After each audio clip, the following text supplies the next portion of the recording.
Chapter 1. The End of School Days. I am John Ridd, a farmer of the village of Orr in Somerset, and I have a story to tell you. It is about some things that happened to me in my younger days. On the 29th of November, 1673, when I was 12 years old, John Fry, a worker from our family's farm, came to collect me from my school at Tiverton. He rode his horse up to the gate, leading my own little horse behind him. He was 2 weeks early, so I knew something was wrong. "What are you doing here, John?" I asked him. "It's not the holidays yet." He would not look at me. "Oh, I know that, young Master Ridd, but your mother has saved the best apples and cooked some wonderful cakes, all for you." "And father? How is father?" I said. It was usually father who came to collect me, and it was strange that John Fry hadn't said anything about him. "Oh, he's very busy on the farm just now," he said. But John wasn't his usual self, and I knew this was a lie. When I had packed my bags and said goodbye to my friends, I got on my horse and we started the journey home.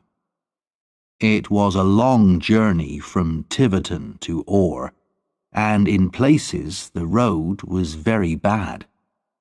John Fry still would not tell me why he had come to collect me, or answer my questions about father. He looked unhappy about something, but I tried to hope for the best, as boys always do. On the hill at the end of Dulverton town, we saw a big coach with 6 horses. In the front seat of the coach sat a foreign-looking woman, and next to her was a little dark-haired girl.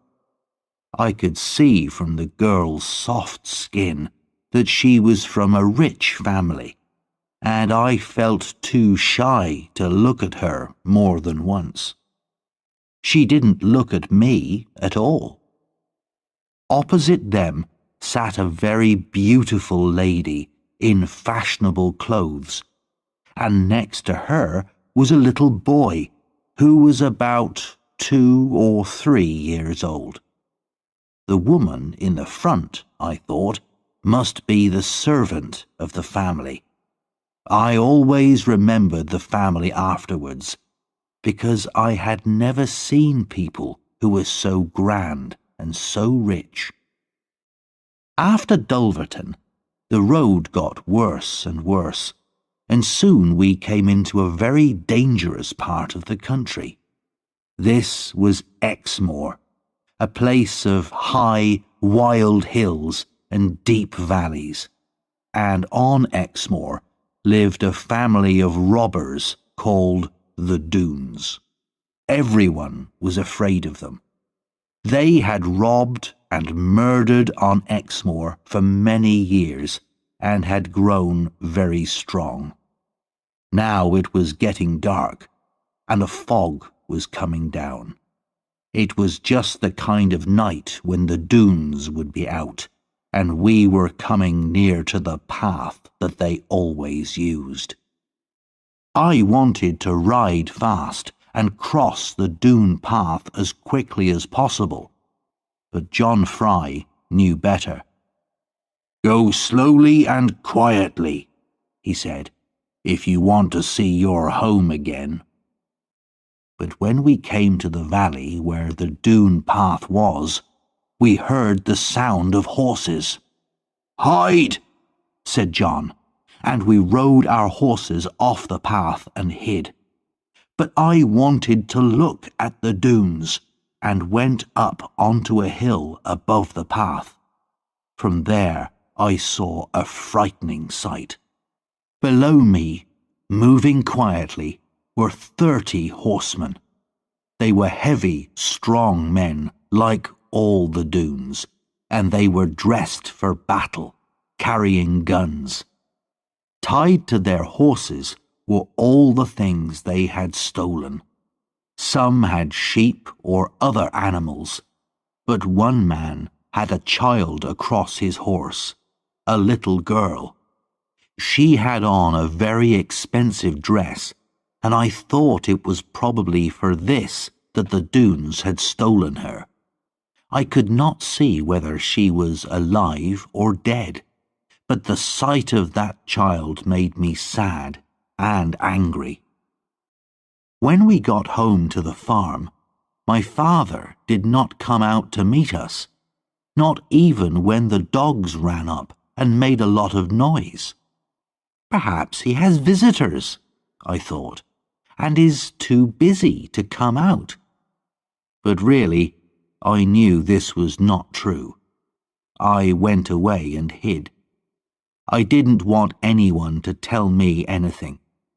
I heard my mother and sister crying when they came out to find me, but I could not look at them. Later, they told me everything. My father had been killed. He had been murdered by the Doones. It happened on his way back from the market at Porlock on a Saturday evening. He was riding with 6 other farmers, and the Doones stopped them and asked them for their money. The other farmers passed their money over at once, but my father was brave.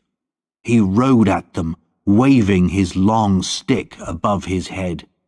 He managed to hit quite a few heads, but one Doone was waiting at the side of the road with a gun and shot him. Although we knew it was the Doones who had killed my father, it was useless even to ask the local judges or law officers to do anything about it. They were afraid of the robbers too, or were even helping them.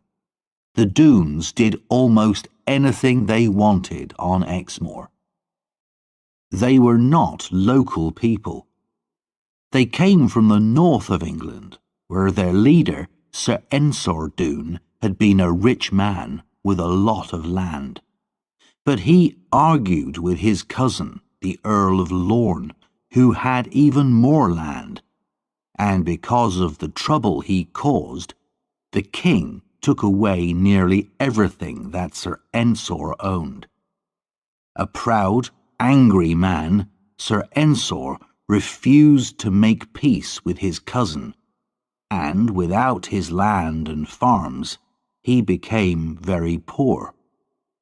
Then he found that people who had once been happy to know him now turned away from him. After this, Sir Ensor lived his life outside the law. With his wife and family and a few servants, he looked all over the country for a place to live where no one would know him and he could start again. He chose Exmoor, where few people live, and found the perfect place to build a new home. This was the place we now call Doone Valley. It is a green valley far from any town, surrounded by steep, rocky mountains. At first, Sir Ensor lived peacefully, and the local people were friendly, even bringing him presents of food. But as his sons grew older, they did not want to work as farmers, and they began to take whatever they needed from the local farms and villages. They carried off farmers' daughters to be their wives and give them sons, and so, over the years, the Doone family became bigger and bigger. They began as robbers, but robbery had quickly led to violence and murder. The people of Exmoor were too afraid to fight back, because the Doones were big, strong men and excellent fighters, and now only soldiers could hope to break into their valley and defeat them. So there was no punishment for my father's murderer. We buried him quietly, and my mother was left without a husband to manage our farm and take care of her 3 children. We were too young to be of much help to her yet. I was the oldest. Then there was Annie, 2 years younger than me, then little Lizzie. For a while, I wanted revenge. I was strong and growing stronger every day. But my mother always calmed me down when I talked of revenge. She did not want to lose me too, and I used to worry about what would happen to her and my sisters if I were killed. We tried to get on with our lives, but we missed my father terribly. Sometimes my mother and Annie would remember him and cry, and sometimes John Fry saw me with tears in my eyes, which I said was because of the cold wind. Lizzie, though she was the cleverest of us all, was too young to really understand what had happened. So the months passed. I learnt how to shoot with my father's gun, and I worked hard on the farm to help my mother. Chapter 2. A Boy and a Girl. St. Valentine's Day, 1675, was the day that changed my life forever, though I did not know it then. I was 14. My mother had been ill and was not eating very well, so I went out to find something that she liked: good, fresh fish caught from clear water. I went first along the Lynn River that runs through our valley. Then I turned into Bagworthy water. Though I knew that this river led to Doon Valley, I did not think about it. I went on catching fish and moving up the river, then suddenly found myself standing at the bottom of the cliffs outside Doon Valley. In front of me was a waterfall, a steep hill of smooth, fast-moving water. It was a wild, lonely place, surrounded by tall trees, and it was already getting late. I knew I should turn for home, but I also wanted very much to see what was at the top of that waterfall. It looked a dangerous climb, but if I did not climb it, I would always remember that I was too frightened to do it. So I climbed. The water beat against my legs, once knocking me down so that I nearly drowned, but I pulled myself up and went on. When I reached the top at last, my arms and legs were aching, and my feet were cut by the rocks. I fell in the grass, exhausted. When I opened my eyes, for a few seconds I didn't know where I was. But kneeling beside me, touching my face with a leaf, was a very young girl. "Oh, I'm so glad," she whispered softly as I sat up and looked at her. "Now you'll try to be better, won't you?" I had never heard as sweet a sound as this girl's voice, nor seen anything as beautiful as the large dark eyes that watched me, full of care and wonder. I stared at her without speaking, noticing her long, shining black hair. "What is your name?" she said. And how did you get here? And what have you got in your bag?" "They're fish for my mother," I said. "Very special fish. But I'll give you some if you like." "Dear me, you're so proud of them when they're only fish. But look at your feet. They're bleeding. Let me tie something round them for you." "Oh, I'm not worried about them," I said bravely. "My name's John Ridd. What's your name?" "Lorna Doone," she answered in a soft voice and looked down at the grass. She seemed afraid of her own name. "Lorna Doone. Didn't you know?" I stood up and touched her hand and tried to make her look at me, but she turned away. I felt sorry for her, and even more sorry when she started to cry. "Don't cry," I said. "I'm sure you've never done any harm. I'll give you all my fish, Lorna, and catch some more for my mother." But she looked so sad, with the tears running down her face, that my heart ached for her, and I gave her a kiss. At once my face turned red. Here was I, just a simple farmer's boy, but she, though young, was clearly a lady and far above me. She turned her head away, and I felt I should go, but I couldn't. She turned back to look at me. "You must go," she said. "They will kill us if they find us together. You have found a way up into the valley which they could never believe. You must go now, but when your feet are better, you can come and tell me how they are." She smiled at me, and I could see that she liked me. We talked for a while longer, but then a shout came down the valley. Lorna's face changed from playfulness to fear. We whispered our goodbyes. Then Lorna ran away from me and lay in the grass, pretending to be asleep. I hid behind some rocks and saw 12 cruel-looking men come walking down the valley, looking for Lorna.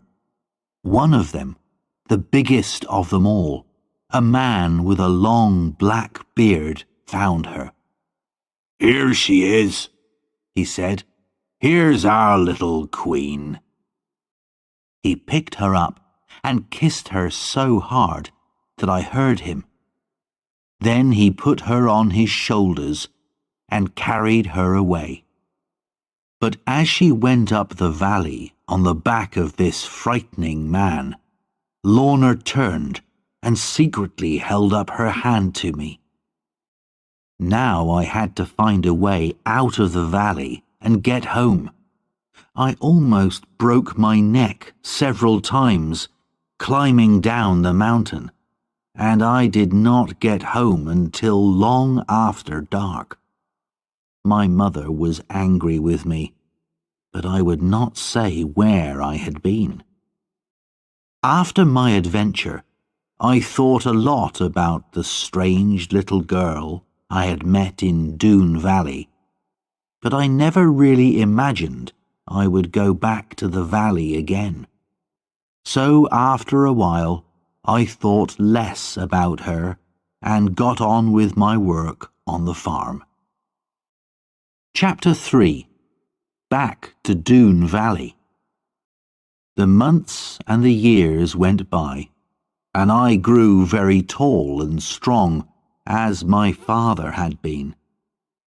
By the time I had finished growing, I was bigger than any man on Exmoor, and could pick up John Fry with one hand and hold him in the air until he begged me to put him down.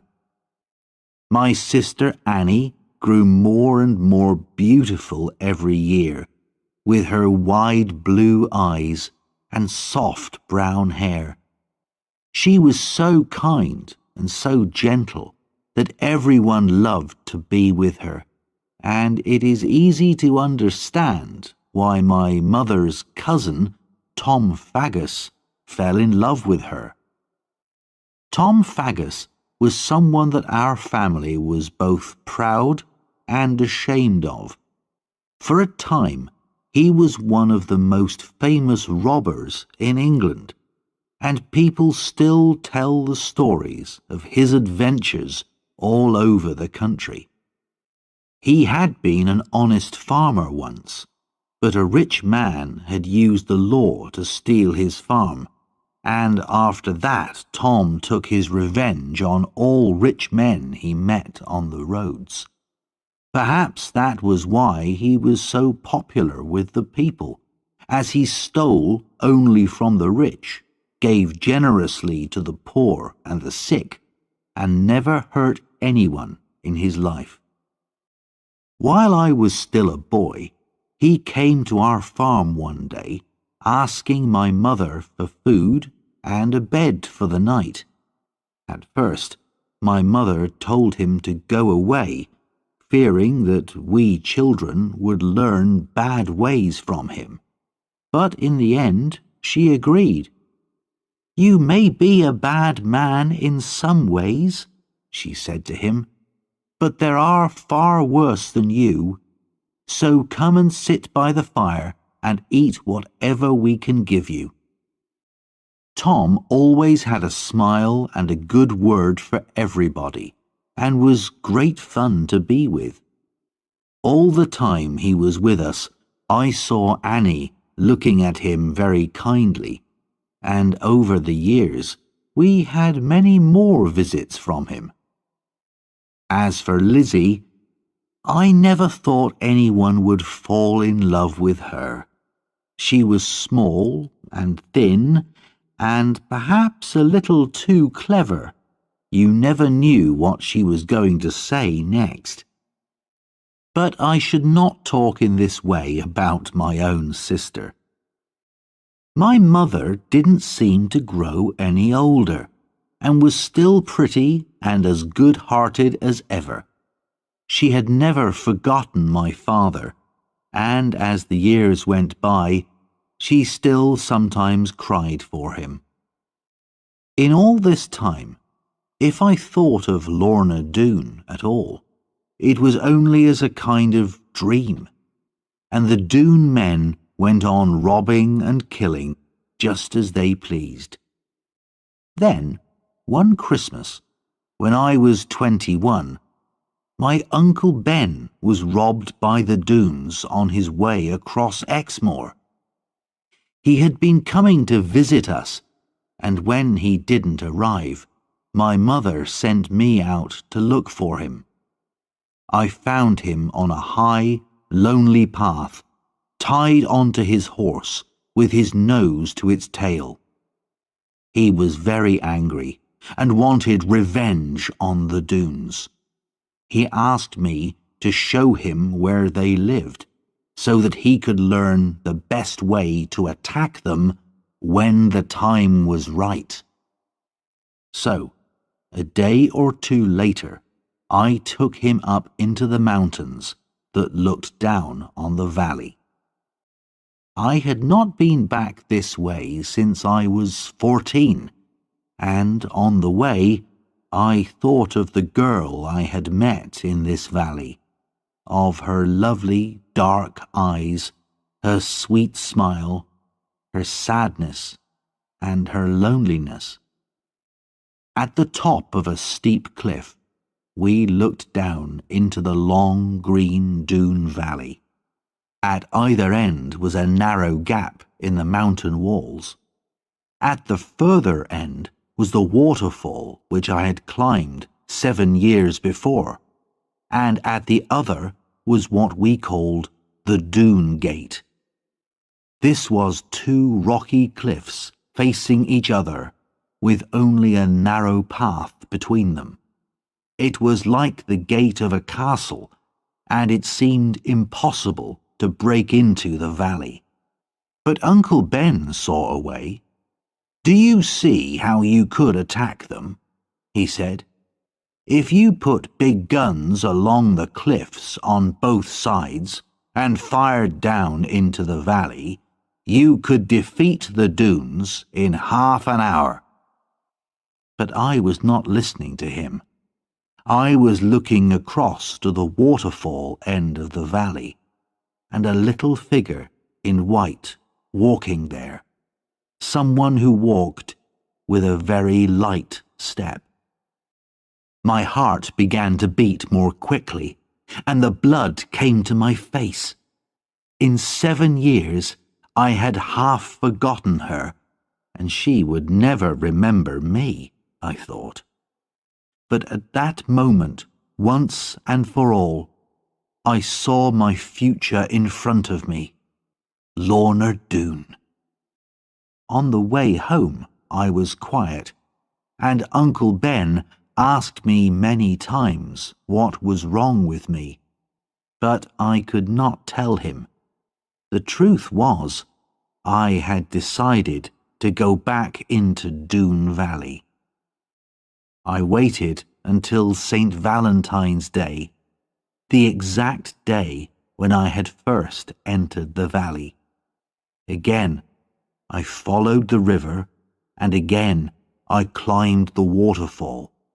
Although I was 7 years older, the climb was not easy. When I got to the top, I looked around me carefully. In the early spring sunshine, the valley was beautiful.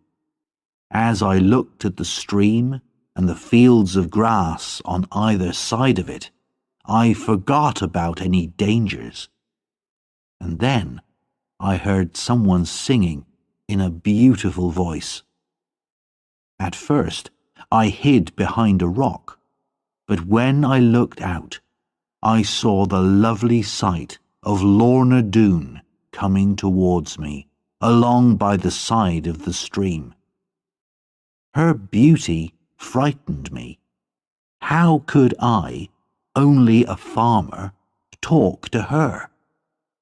But something seemed to pull at me, and I came out from behind the rock. At first, she turned to run away, not knowing who I was. But then I said, "Lorna Doone," and she seemed to remember me. A smile broke out on her face. "I'm John Ridd," I said, "the boy who gave you those beautiful fish 7 years ago today." "Oh, yes, the boy who was so frightened that he hid behind those rocks. I remember. And do you remember how kind you were, and how you wanted to help me? And then you went away, riding on a big man's shoulders, and pretending you had never seen me, but you looked back and waved at me? Oh, yes, I remember everything, because it isn't often I see anybody, except, well, I just remember, that's all. But don't you remember, sir, how dangerous this place is?" But I couldn't answer her. She had kept her eyes on me all the time, large eyes of a softness and brightness and beauty that took my breath away. I felt love taking hold of me, a love too deep and too strong for words. How could I explain feelings that I did not really understand myself? She turned her eyes away from me. "I don't think you can possibly know, John Ridd, the dangers of this place, or what its people are like." I could see that she herself was very frightened. She was trembling, from fear that someone might see me while I was there and hurt me. To tell the truth, I also grew afraid and thought I had better go and say no more until the next time I came. I touched her white hand softly. "Don't be afraid," I said. "I'll go now, but I'll come again soon and bring you some fresh eggs from our farm." She reminded me again of the danger. "But," she went on, "it seems that you still remember your secret way in." And she smiled at me kindly. Chapter 4. Lorna's Story. I went home with my head in the clouds and my heart on fire with love. All that week I could not stop thinking about Lorna, and I did my work on the farm in a dream. Soon I went to see her again. This time, when she saw me, she came quickly towards me. "Mr. Ridd, are you mad?" she said. "There are men on guard all round the valley.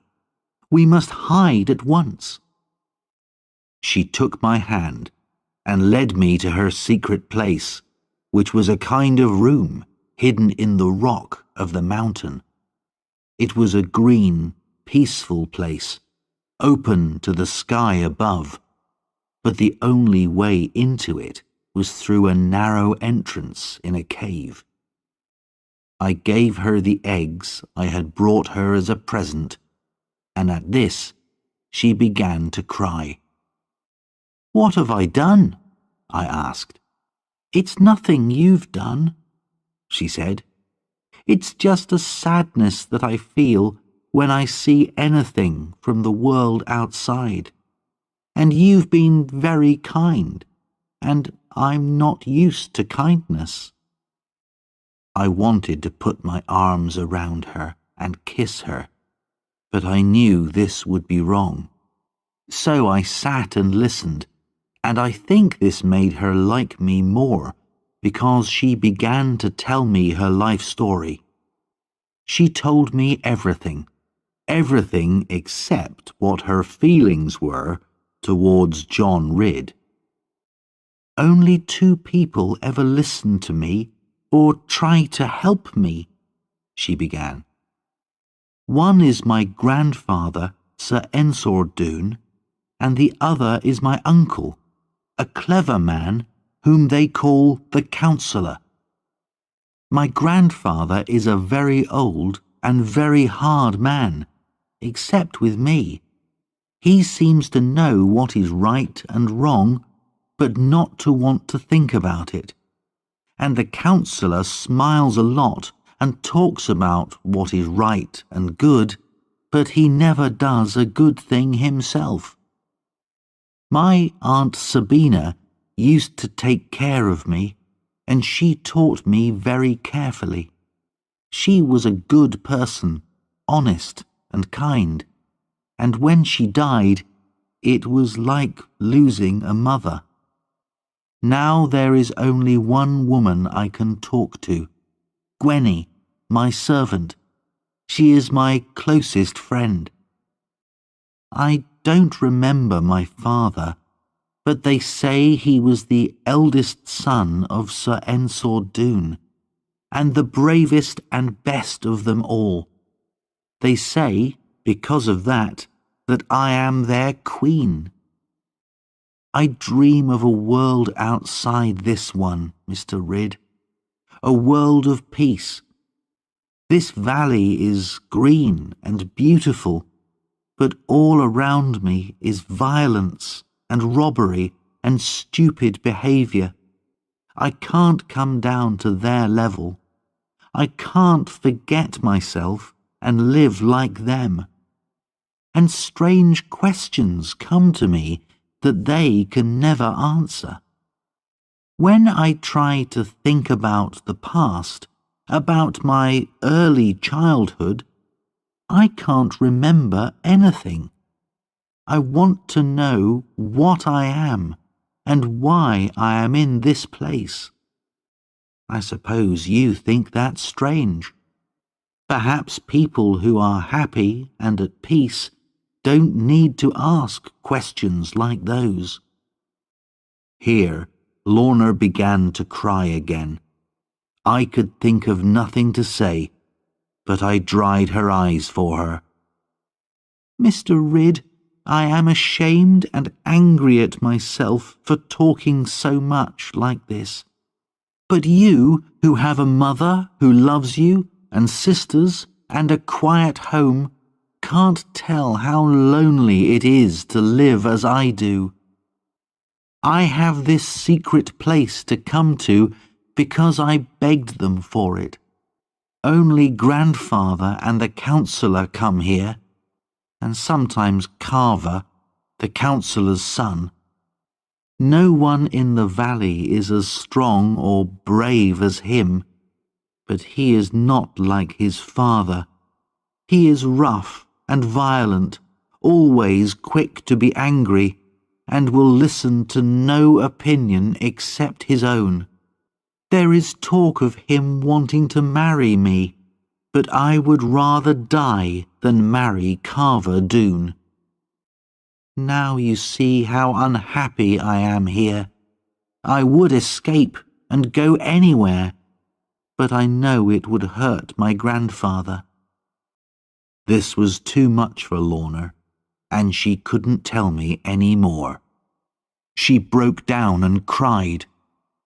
I talked to her gently and kindly until she began to worry again about the danger I was in. I said I would come back and see her again, but she made me promise not to come back for another month, so that I would not add to her problems with fears about me. During that time, we agreed that if she were in any danger, she would put a dark coat over a white rock near her secret room. I would be able to see this from a hill above the valley, and then I would come. Chapter 5. To London. But I was not able to see Lorna again as soon as I had hoped.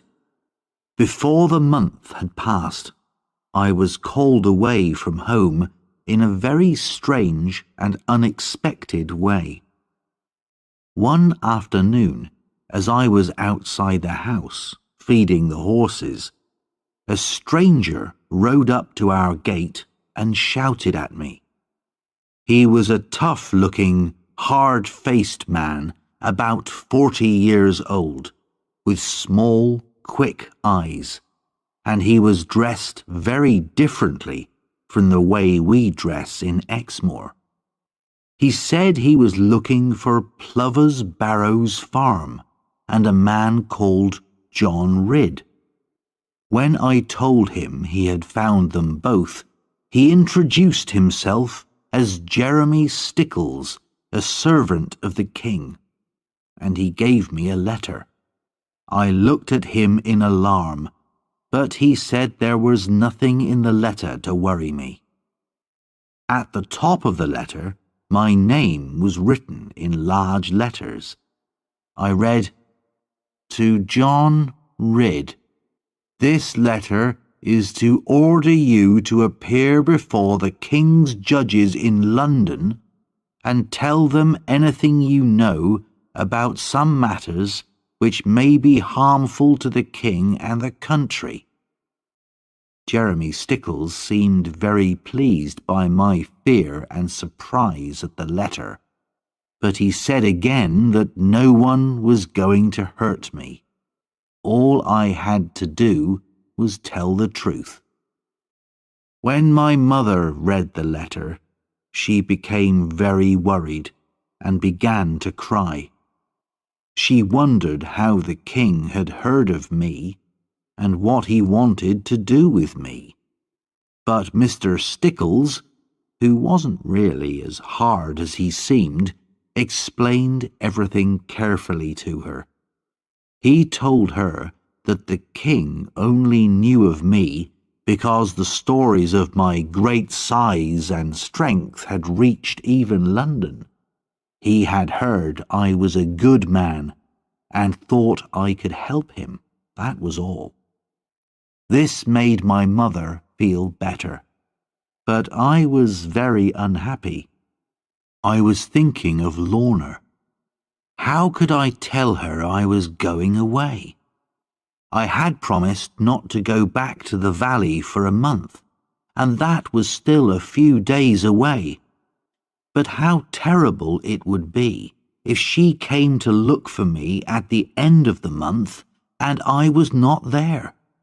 I would have to break my promise and go before the agreed time.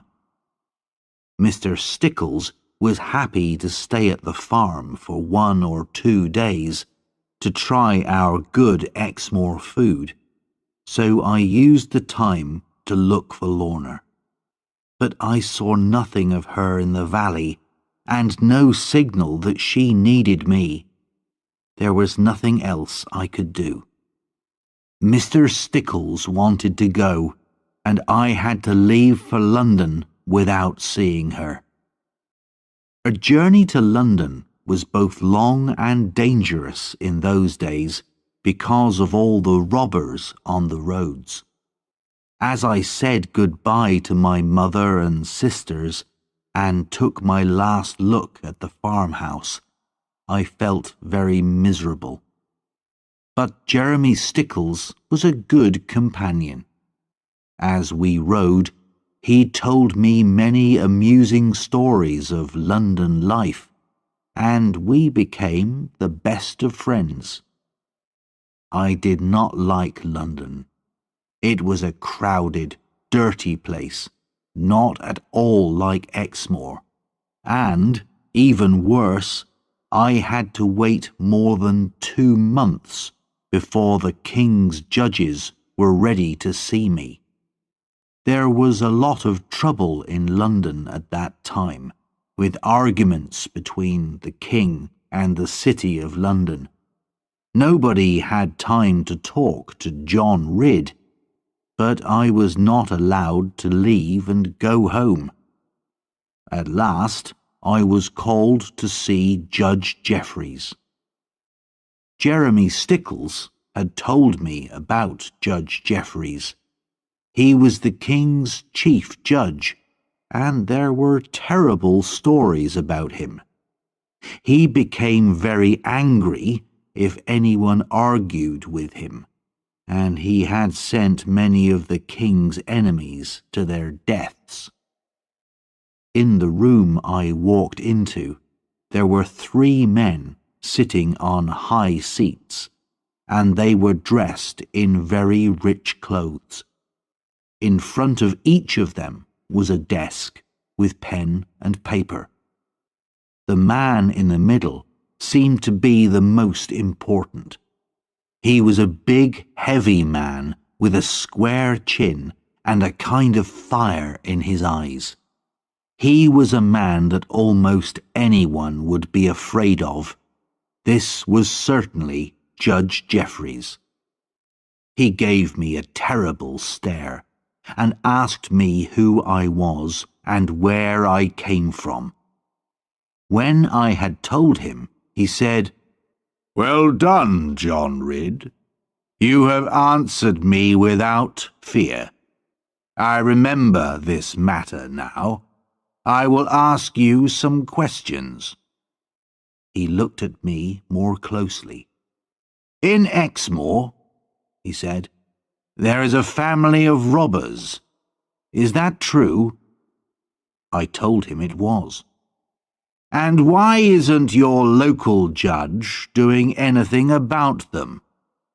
"I suppose he's afraid, my lord. The robbers are very strong, and their valley is hard to attack." "But they must still answer to the law," Judge Jeffreys said. "What's the name of these people, and how many of them are there?" "They are the Doones, and we think there are about 40 men in the valley." I will do something about these thieves, he said. Perhaps I will come down to the west myself. But then he stared hard at me again and asked, Is there any sign in Exmoor of any dislike of the king? No, my lord. We don't know much about him. That's a good answer, he laughed. But the king knows he has enemies in the country. I see you know nothing about them, though. You're a good man, John Ridd. Keep out of trouble. Keep away from the king's enemies, and from the dunes as well, and you will be safe. I was going to use you as a spy, but I see you're too honest. I will send someone else, but never tell anyone what I've said to you. Here he stared at me very angrily, but when he saw he had frightened me enough, he smiled again. Now go home, John. I will remember you, and I don't think you will forget me. I had no money left to hire a horse for the journey back to Exmoor, so I had to walk the whole way. It took me 7 days, and I was very glad to get home again. Chapter 6. Lorna's New Troubles. When I arrived at the farm, Mother held me tightly and cried for half an hour. I gave everyone all the presents I had bought for them in London, but of course, what I wanted to do most of all was find Lorna and see how she was. I wanted to tell Mother all about her, but the thought of my father's murder by the dunes stopped me. There was little chance that Lorna would love me, so why should I worry my mother about it? As soon as I could, I went to Doon Valley, but there I could not believe my bad luck. When I looked from the cliff top, I saw Lorna's sign, her coat on a white rock. She had needed me, and now perhaps I was too late to help her. I climbed round the outer cliffs to the waterfall, and was soon looking down towards the green fields of the valley. I stood and waited, not caring now if anyone saw me. And then, at last, a little figure came towards me. I could see she was frightened, so I went towards her slowly. Miss Lorna, I saw your sign on the white rock that you needed me.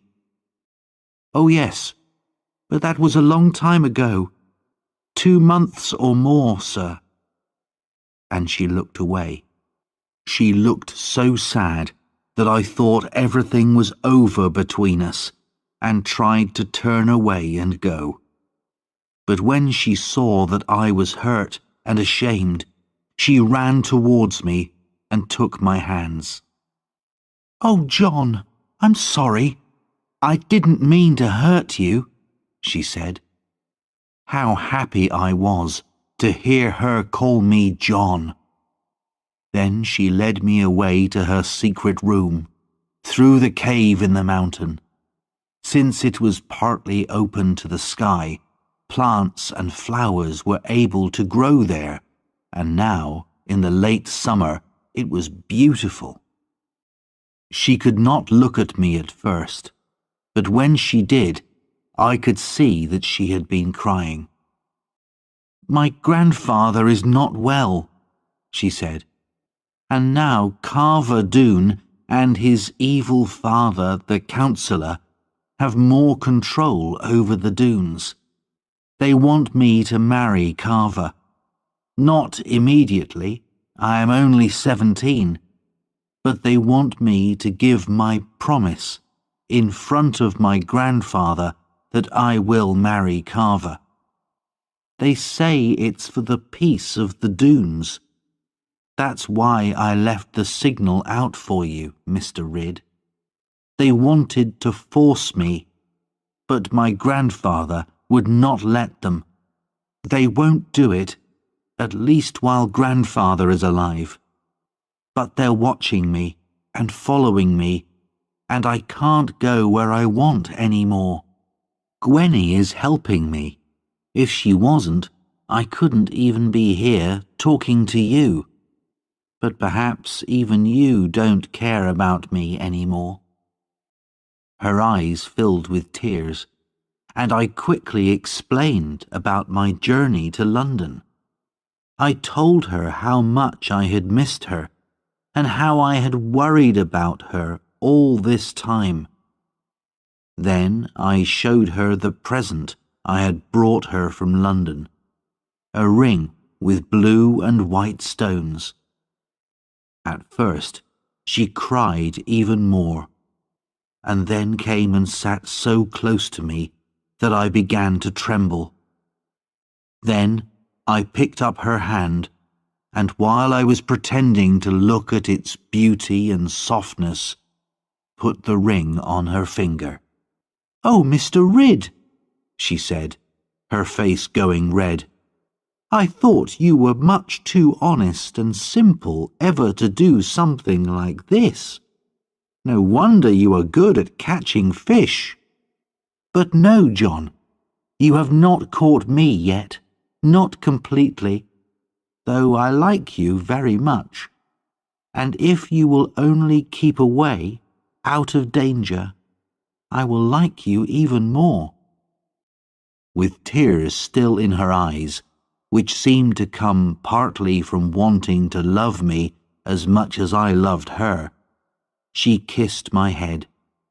Then she gently took my ring off her finger, and kissing it 3 times, gave it back to me. "John, I cannot take it now," she said. "It would not be right. I will try to love you dearly as you could wish. Keep the ring for me until then. Something tells me I will earn it very soon." This time, I promised Lorna that I would not come back to see her for 2 months. If Carver or the counsellor became violent towards her, she would signal me as before. 2 months was a long time to wait, but because of what she had said to me, I was happy. Very soon after that, I told my sister Annie about Lorna. I knew she would keep my secret, and it was good to be able to talk to her about my troubles. Then she gave me a surprise. Tom Faggus had asked her to marry him, and she had agreed. But although Mother liked Tom, we both knew she would not like her daughter to marry him. And how would she feel about me wanting to marry Lorna Doone? We promised to help each other if we could. On the very first day after the agreed 2 months, I went to find Lorna. But this time, when I got to the top of the waterfall, she was not there. I waited for hours, but she didn't come. Then I saw something that made me afraid for her. While I was hiding behind a tree, a big man appeared, walking lazily down the valley. He wore a wide hat, a dark jacket, and tall boots, and he carried a gun over his shoulder. As he came closer, I could see his face clearly, and there was something in it that turned me cold with a kind of horror. It was a face that never smiled, and in his eyes was only cruelty. I did not doubt that this was Carver Doone. And this was the man, I thought angrily, who planned to marry Lorna. He had no idea I was there, but I almost hoped he would discover me. If we could fight hand to hand, a fight between us would be fair, as he was the only man I knew who was near my size. But I knew it would be a mistake to fight Carver. Whether I won or lost, the Doones would learn about me, and I would never see Lorna again. When by the evening Lorna had still not appeared, I went home. I went back to the valley every day for 2 weeks, but never saw Lorna.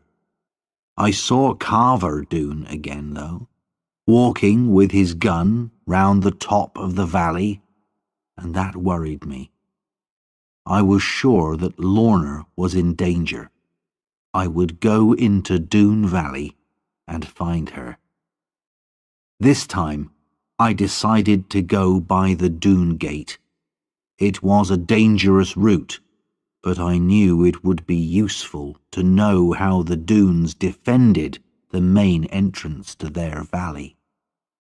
At night, the Doone Gate, with its tall black cliffs and sharp rocks, was a frightening place.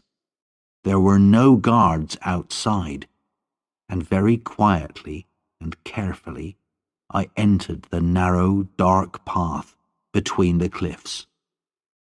Soon I saw a light shining round a corner of the cliff, and staying close to the rock wall, I stepped carefully up to the corner and looked round it. 2 guards were sitting by the light with their guns on the ground beside them. Here the cliffs widened out into broken, rocky ground with deep shadows between the rocks. The guards were clearly not expecting an attack and were drinking and talking. I stood and watched, and while I was wondering what to do, they began to argue and then to fight. This gave me my chance. I went slowly along the cliff wall, and then moved quickly into the shadows of the open rocky ground. The guards were so busy with their fight that they did not see or hear me, and I was soon past them and going down the hillside into Doone Valley. Lorna had told me that her grandfather's house was the first one after the gate. So, carefully and quietly, I went towards it and stood below one of the windows. I could not shout or call out because there were other guards around the small village. But luck was with me that night. Lorna came to the window, opened it, and looked out up at the night sky. I whispered her name. She jumped in alarm, but then looked down and saw who I was. "John," she said. "Oh, John, you must be mad." "I was going mad because I didn't know what had happened to you, but you knew I would come."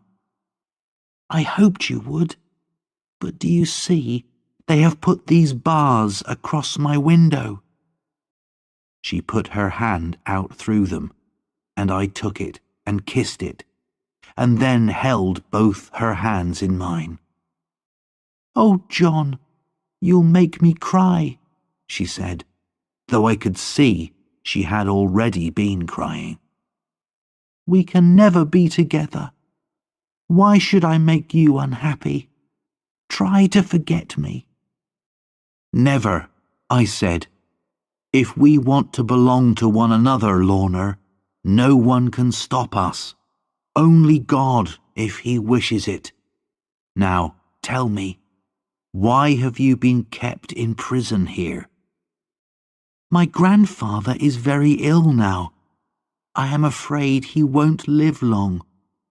The councillor and his son are the masters of the valley. They want me here where they can see me, so that I can't escape from Carver. And Gwenny is not allowed to move about now, so I couldn't send you a message or signal you. You must watch this house day and night, John, if you wish to save me. There is nothing they wouldn't do if my poor grandfather— Oh, I can't think only of myself when I should think of him. How can I leave you even one more night here, Lorna? I said. You must, John, she said. You're so brave, but I love you too much to let you stay any longer. Yes, it's true, but I cannot leave my grandfather while he is dying. So if you love me, John, you must go. I'll go for now, but when I hear that your grandfather has died, I will come and get you out of here. If I promise to take you safely away, will you come with me? Yes, she said. Of course I will. So now I took her hand in mine again and put my ring on her finger. I had kept it in my pocket since the day I had first brought it to her.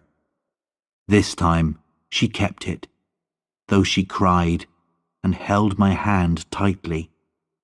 Oh, John, this can never, never be, she said. Chapter 7. Lorna leaves the valley. I left Doon Valley by my own secret route and went home to make plans for bringing Lorna to the farm. It was time to tell Mother all about Lorna and the danger she was in. At first, Mother was very angry and unhappy at my news. She talked wildly about going away and leaving the farm, but after a time, she began to calm down. When you see her, Mother, I said, I'm sure you will love her like a daughter, and I know she will love you with all her heart. She is so good and gentle. Mother was too kind-hearted to be angry for long. She cried a little more, then smiled and said, Well, God knows what is good for us. You must bring her here, John, and I will teach her how to be a farmer's wife. Lorna and I had agreed a new signal. There was a tall tree near her grandfather's house, which I could see from the cliff top above the valley. In the top branches of the tree, there were 7 large birds' nests from the last summer. Gwenny could climb like a cat, and if one morning I saw only 6 nests, then Lorna's grandfather was dead, and she was in great danger. It was a bad winter that year. We had more snow than anyone could remember, and on Exmoor the snow was soon so deep that no one could walk on it safely.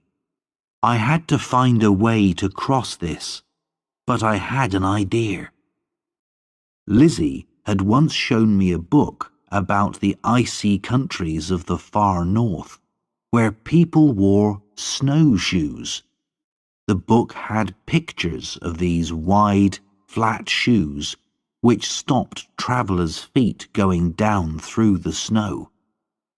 For the first time I thanked my sister in my heart for reading so many books.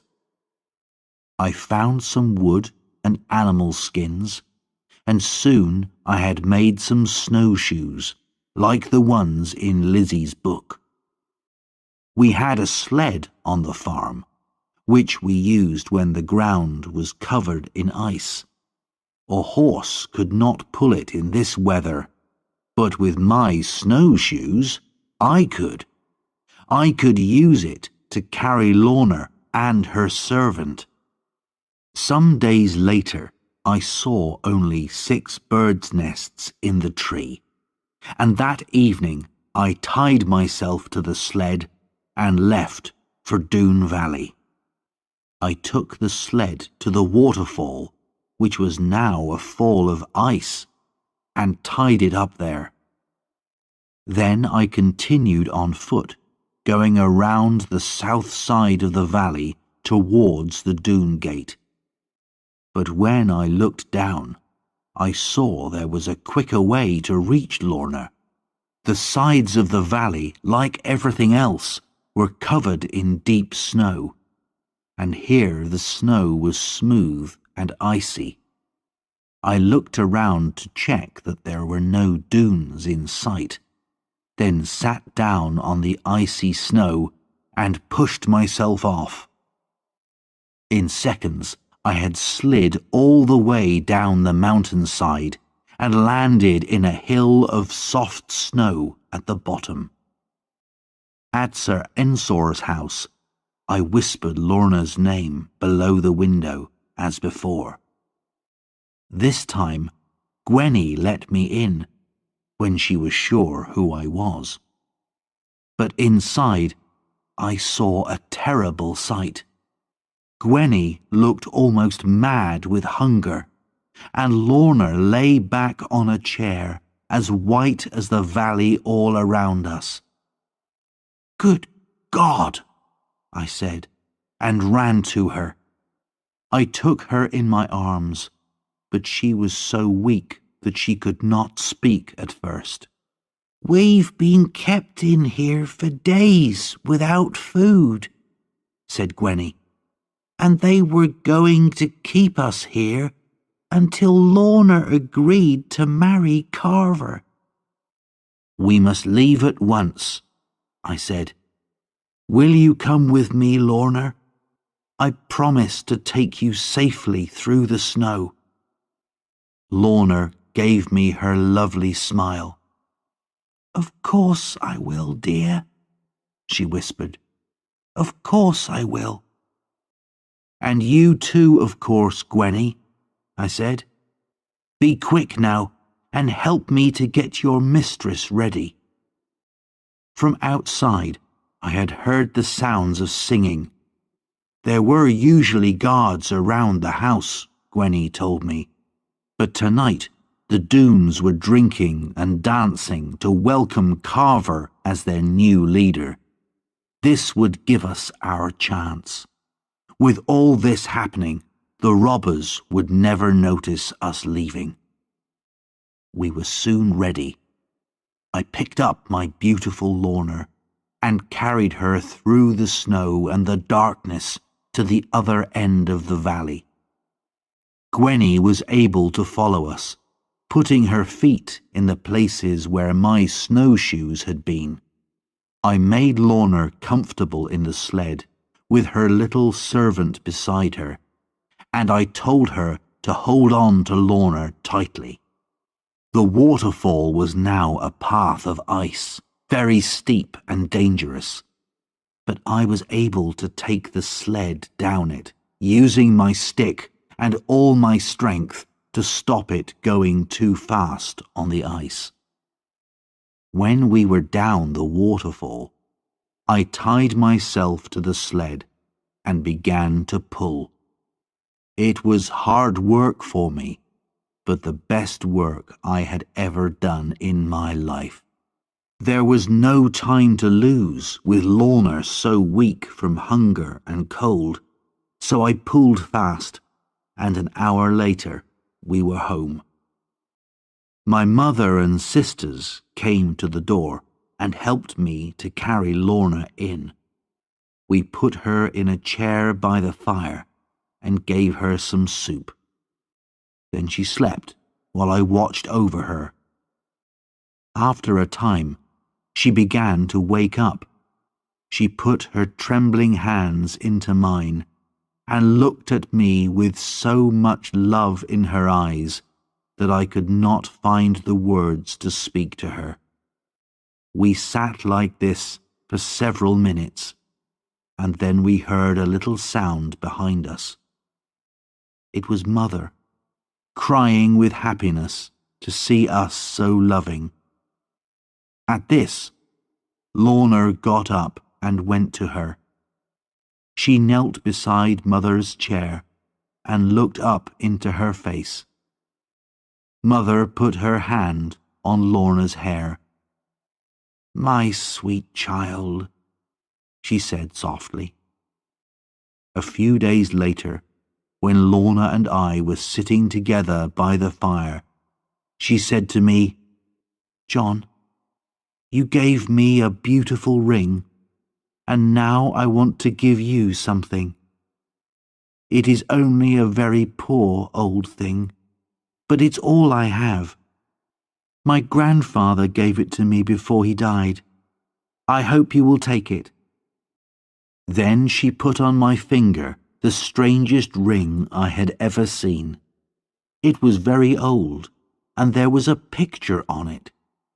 It was hard to see what the picture was, but it looked almost like a cat in a tree. "I shall wear it, my love," I said, "until the day I die." Chapter 8. The Attack. Soon, everybody in our part of Exmoor knew that Lorna Doone was at Plover's Barrows farm. So I knew the Doones would come looking for Lorna as soon as they could. But for now, the weather saved us. They could not move in the snow, and when the rains came in spring, they had even bigger problems. The rains were heavy, and when the snow also turned to water, the rivers became very high. In Doone Valley, the robbers' homes were almost under water. They needed most of their men to take care of their village. If they attacked us, we knew it could not be with as many men as they would like. Spring also brought a visitor for Annie. The snows had kept Tom Faggus away from the farm all winter, but now he came to see her, and he had something to tell her. "Before the snows came," he said, "I went to London, and I have something to show for it." Then, out of his pocket, he took a letter. It looked very important, and had the king's sign on it. "What do you think it is?" We all looked at it, but it was full of long lawyer's words, and no one could understand what it meant. "I'll tell you what it means," laughed Tom. "It means that I am not a criminal anymore. This letter says that the king is ready to forget all my years as a robber, and I am a free man." We all wondered how this could be, but then Tom explained. "I spoke to Judge Jeffreys. He knows me. He said, 'If you promise never to rob again, you can go free. There's enough for the king to worry about in this country already with all his enemies. So if we can forget about you, that's good enough for us.'" Everyone felt proud of Tom. We thought it had been very brave of him to go to Judge Jeffreys, but now he had something even better to tell us. With the money he still had, Tom had bought some land. He was going to live an honest life and be a farmer again. So we were not surprised when Tom asked Mother if he could marry Annie. Mother was not very sure of the new Farmer Faggus. She was afraid that he would get bored with farming, and go back to being a robber. But she could see that he loved Annie very much, and between us, Annie and I managed to persuade her. Now we began to prepare for the Dunes attack. Though the rivers were still high, people had begun to see a few of the robbers out on the roads, and we knew it would not be long before we would have to fight them. As we were preparing, we received another visitor, my old friend Jeremy Stickles. This time, though, he had not been sent to find me. To our surprise, he told us that he had been spying in Exmoor for many months. He had been sent down this way again by Judge Jeffreys and the King. "You must not tell anyone what I'm doing," he said, "but I have been sent to do important work. The King has many enemies, and now I have been given some soldiers, though only a few, to help me look for them.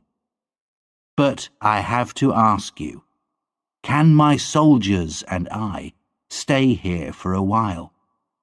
I agreed immediately. When the Dunes attacked, it would be a great help to have soldiers staying in the house. I told Jeremy all about Lorna, and he promised to help defend our farmhouse against any Dune attack.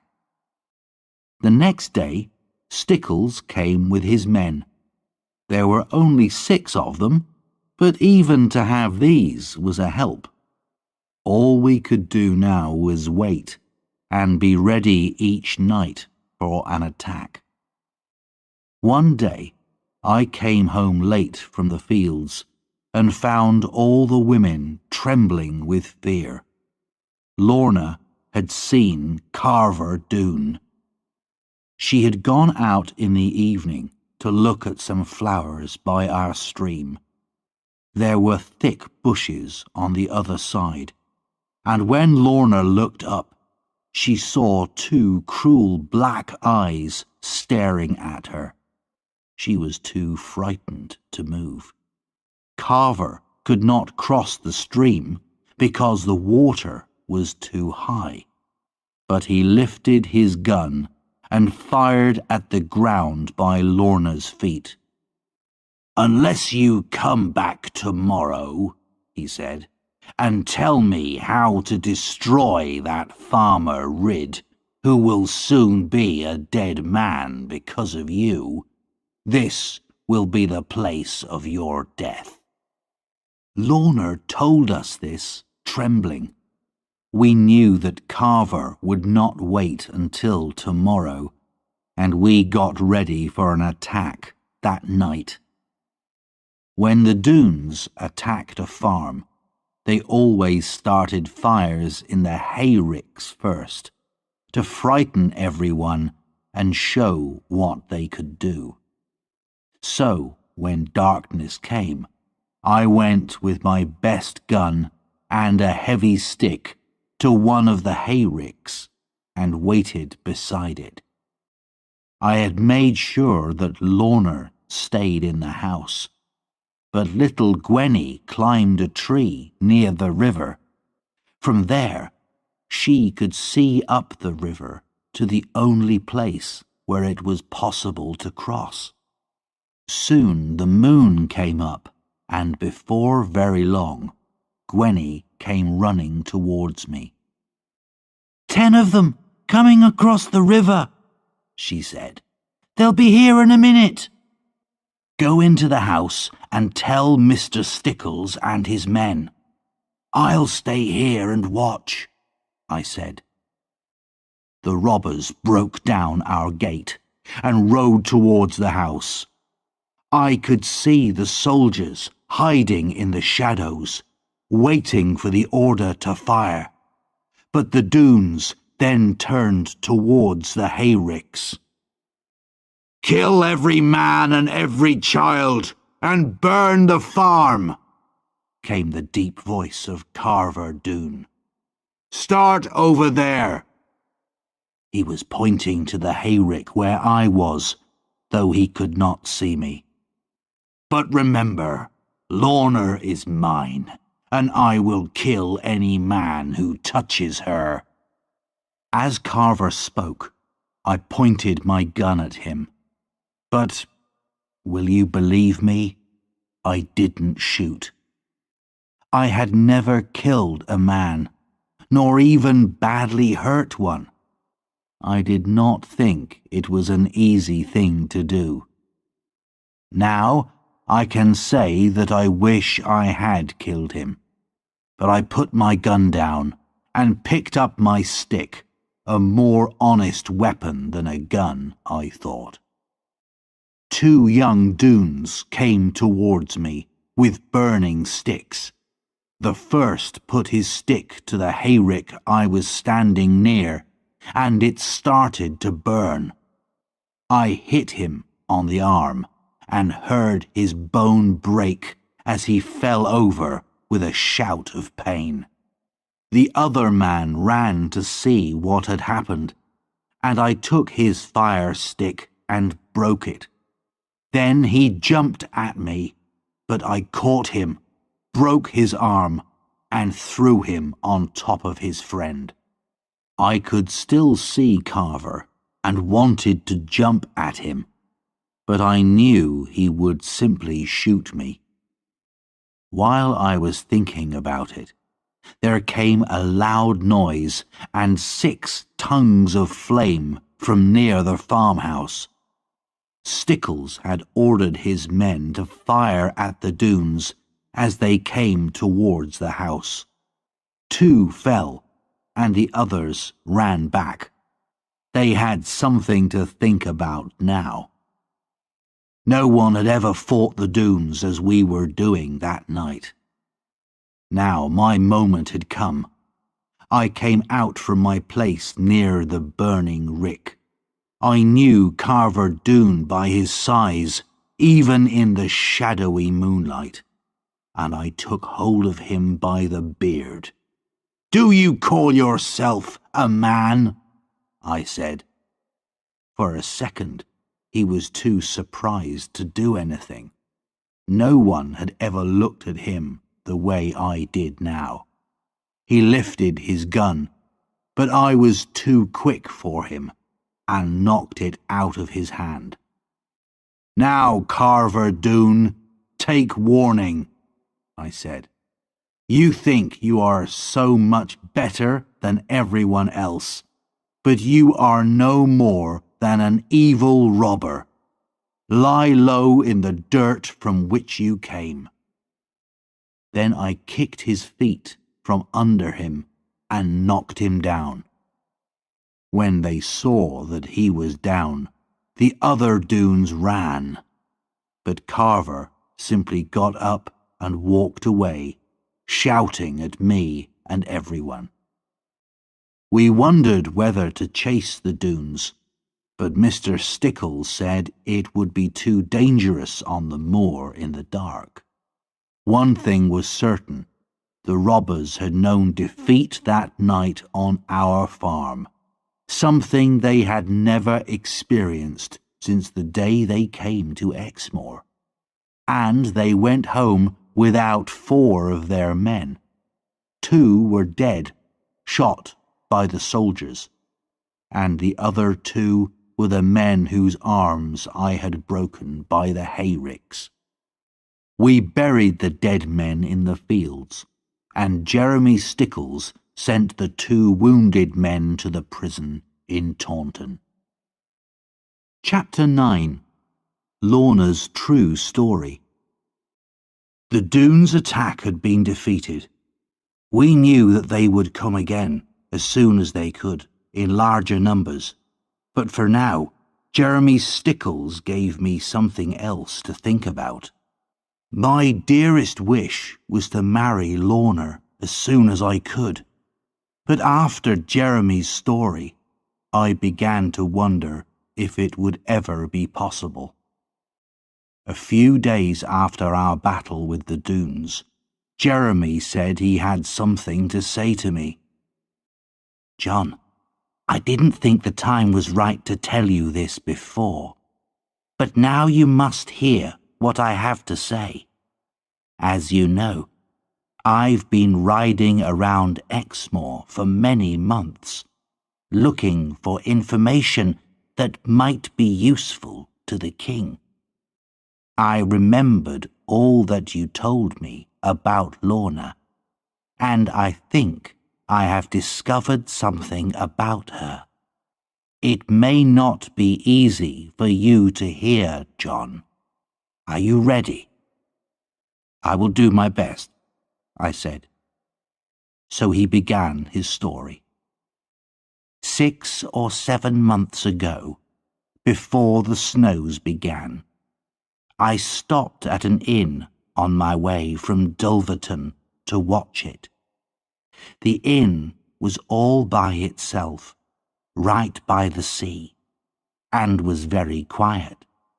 I was the only person staying there, and the woman who owned the inn sat down and talked to me during my meal. She was dark and foreign-looking and intelligent. I was very interested to know how an unusual woman like her had come to live in this lonely inn, and she told me her story. She said that she was from Italy, and her name was Benita. Many years ago, while she was working in Rome, she had met an English family. They were travelling in Italy because they'd had a terrible argument in England with another family. Benita did not know much about the argument, except that it had been about land. Benita liked this English family. They were very rich, but they were also kind. So when they asked her to travel with them and take care of their children, she agreed. She loved the children, a little girl and boy, so she was very happy in her work. At first, everything went well. Together, Benita and the family travelled up through northern Italy and into France. But on the French side of the Pyrenees, the husband of the family had a riding accident and was killed. His wife was deeply unhappy and would not move from the place where he had died for many months. But finally, she decided to go home to England and try to start life again. Benita stayed with her, and they took a ship to the Devon coast. They stayed at Exeter, and then left in a coach for Watchet in the north of Somerset. The lady had a house there where she planned to live. They were warned at Dulverton about robbers on the roads, but the lady would not listen. She even travelled at night, which, as we know, is a very dangerous thing to do. So, of course, they were attacked by robbers. It happened near the sea. The coachmen drove onto the sand, and the robbers followed on their horses. The coach's wheels began to go down in the soft sand, and as the robbers came nearer, the lady pointed to one of them and said, "I know that man. He is our family's old enemy." Then a great wave crashed against the coach and turned it over. Benita hit her head on the door and could not remember what happened. The next thing she knew, was that she was lying on the sand and the robbers had gone. She looked around for her mistress and saw her sitting on a rock with her dead son in her arms. The little girl had disappeared. Benita and the two coachmen took the lady into the town, but later that night she died. "This is a sad story," said Jeremy. "Give me a drink, boy." I saw that there were tears in the brave man's eyes. "What was the lady's name?" I asked. "And what happened to the little girl? And why did Benita stay there?" "I will answer the last question first," said Jeremy. "That's the easiest. Benita stayed in that place because the Doones, if that's who they were, stole everything from the coach, and she had no money. She could not go back to Italy.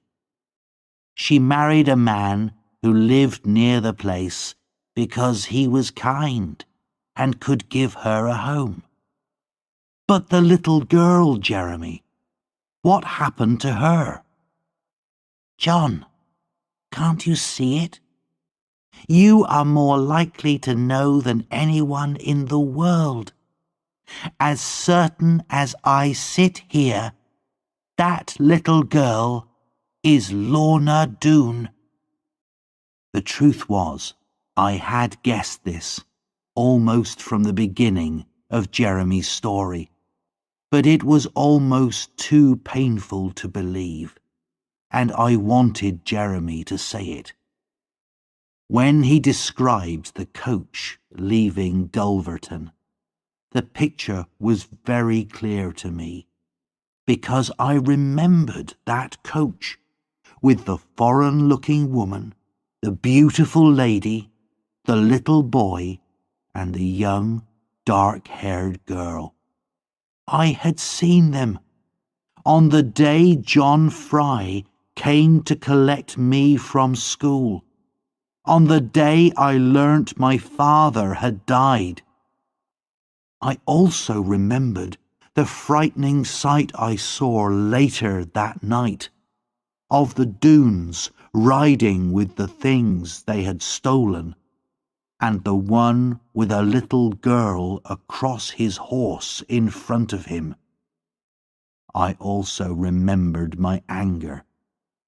Now I saw how the very same day had been the blackest and unhappiest of both my and Lorna's childhood days, and how from the very start our lives had been joined together. But there was still one question to answer. "What was the family's name?" I said. "The father was Lord Dougal. He came from a very grand family. But there is more to this. Look at your ring, John, the one that Lorna gave you. Look at that strange sign of a cat in a tree. I saw that same sign above the inn door. That is the sign of the House of Lorne. It is the family that Lorna's mother came from. John, your Lorna belongs to one of the richest and most famous families in England." Chapter 10. Gone. Now I had to tell Lorna. So, a day or two later, with an aching heart, I went to tell her what Jeremy had said. I'm afraid that some of my sadness was for me, because now, more than ever, it was certain. Lorna was far, far above me. How could she possibly marry a simple farmer now? We sat in the garden, and she held my hand while she listened without a word to what I said. but by the look in her beautiful eyes and by her trembling hand, I could tell how she was feeling. At the end, she turned away and cried for her poor parents. But she spoke not even one word of anger about what had happened to them. Then, to my surprise, she turned to me and caught me in her arms and kissed me as she had never done before. "John, I have you, you and only you, and I want no one else. It does not matter how rich or important my family is." It was impossible to doubt those clear, deep eyes and bright, trembling lips. But I was afraid of what the future would bring.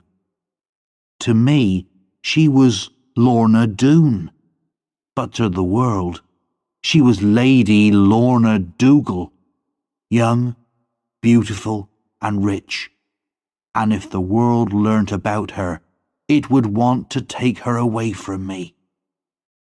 Now, the date of Tom and Annie's wedding was decided, and I went to Dulverton to buy a present for them. As I was riding, I had time to think more about what Jeremy had told me. It was clear from his story that Lorna's mother's family, the Lornes, were the family with whom Sir Ensor Doone had argued about land before he came to Exmoor. This explained why Lorna's mother had called him her old enemy when she saw him that terrible night. And this must be why the Doones had carried Lorna away and kept her, and never told her who she really was. If they could marry her to a Doone before she learnt the truth, perhaps they hoped in this way to get the Lorne family's land. They would be rich and important again, and at the same time have revenge on the Lornes. But it would have to be a lawful marriage, so Sir Ensor had taken good care of Lorna and kept her safe from the wild Doone men. And Carver, seeing how beautiful Lorna had become, had decided to marry her himself. In Dulverton, I stayed with Uncle Ben and his granddaughter Ruth. She was a beautiful and intelligent girl, and had often been very kind to me. I did not spend too much money on a present in Dulverton. I was saving for my own wedding to Lorna. I had told her that if her family's great riches ever came to her, I would not touch any of her money. In fact, we had both agreed that we would give nearly everything to the poor and live simply. 3 days later, dreaming hopefully of the future, I walked into the kitchen at home and saw immediately that something was wrong. Then Mother and Annie told me that Lorna had gone. 2 men had come from London.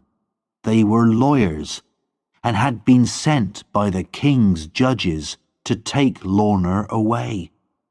The judges had heard that she was still alive, and they and her uncle had ordered her to come to London. Her uncle was Earl Brandir, the last living person in her family, and Lorna now had to live with him. She could not refuse. She was not yet 21, so she had to do what this uncle and the judges said. Of course, she had begged the lawyers not to take her, but they said they had their orders, and they could not wait for her to say goodbye to me. Upstairs, by my bed. Lorna had left me a letter. I ran up to read it. She said she loved me, and she said goodbye, and the letter finished like this. John, we have been through so many troubles and dangers, but there is no doubt that we belong together. You must believe me. Whatever happens, I am yours. But I could not stop myself from thinking, it is over. Later, I wondered how the judges and Lorna's uncle had heard that Lorna was still alive. Perhaps Jeremy Stickles had mentioned her in his spying reports to the King and Judge Jeffreys. Perhaps the Doones themselves had sent the news to London in order to get their revenge on me. The daughter of so famous a family would not be allowed to marry a simple farmer and live quietly in Devon. Jeremy was away on one of his spying trips now, so I could not ask him about it. But anyway, there was nothing he could do. The weeks and months passed, and life on the farm seemed lonely and empty. After Annie married Tom and went to live with him, I felt even more alone. Sometimes I used to go over and see her in her new home, but it was not the same as having her by my side, the friend and companion from my childhood days. Chapter 11. Tom Faggus in Danger. We still lived in fear of another attack from the Doones, and now that the soldiers had gone, we had no one to help us. The main reason for their first attack, Lorna, was gone, but I was sure that Carver now hated me with all his heart and would destroy us all if he could. However, Jeremy Stickles brought us some good news one day. The King had at last agreed that the robbers should be punished, and that Jeremy should do whatever was necessary to catch them. So perhaps the Doones were saving their strength, preparing for a much bigger fight than their argument with me. Then, something happened which made everyone afraid for the future. Suddenly, King Charles II died. There was terrible trouble in England, as everyone argued over who should be the new king. And soon, fighting began. I wondered if all this would bring any danger for Lorna. But the truth was, I knew very little about her now.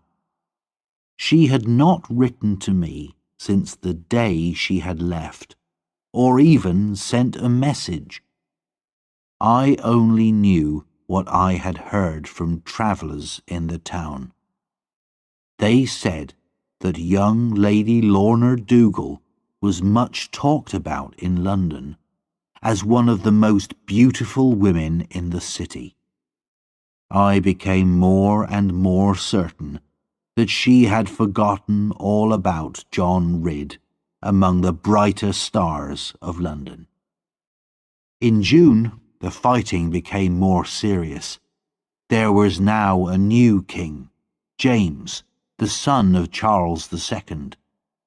But many people in Dorset and Somerset were against him, and had joined an army of rebels. There was no chance now that Jeremy Stickles and his soldiers would fight the Doones. King James needed all his men to fight the rebels. At first, we were very worried. Surely the Doones would attack us now. But the Doones had seen a new hope for their future. They had joined the king's enemies, hoping to win back their old land in the fighting. So they had sent most of their men to join the rebels, and were too busy again to worry about the Rids, at least for a while. As for me, I had decided that this battle between the king and his enemies was not my fight. Most people in the towns and villages around Ur were on the king's side, and we gave no help to his enemies, but sensible people stayed at home. Too many men would die in the fighting anyway, without our joining them. However, I did get involved in the troubles, because one rainy day, Annie came to see us with some bad news. She ran into the kitchen, her face wet with tears. "Oh, John," she cried, "you must help me." "Whatever is the matter, Annie dear?" I said.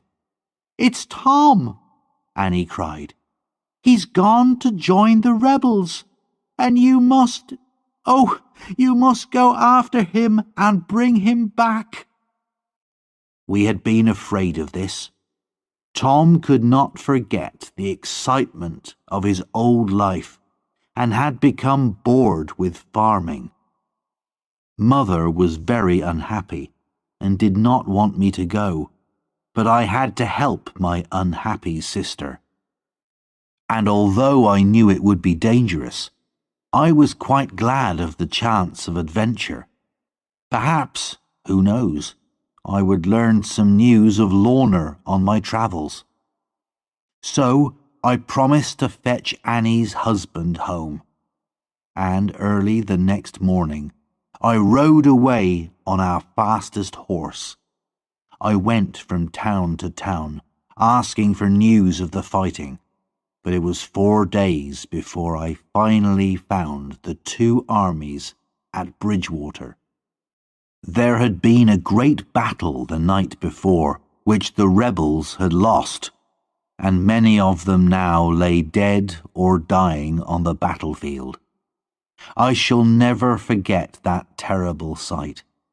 I thought Tom must be dead, and I walked all over the battlefield, looking for his body. Several times I stopped in my search to give some poor dying man a last drink from my water bottle. After a time, I found myself near an old farm building, and I suddenly saw that the riderless horse standing in the doorway was without doubt Tom Faggus's horse. I hurried into the building and found Tom lying on the ground, badly wounded. He could still speak, but only in a whisper because of the pain.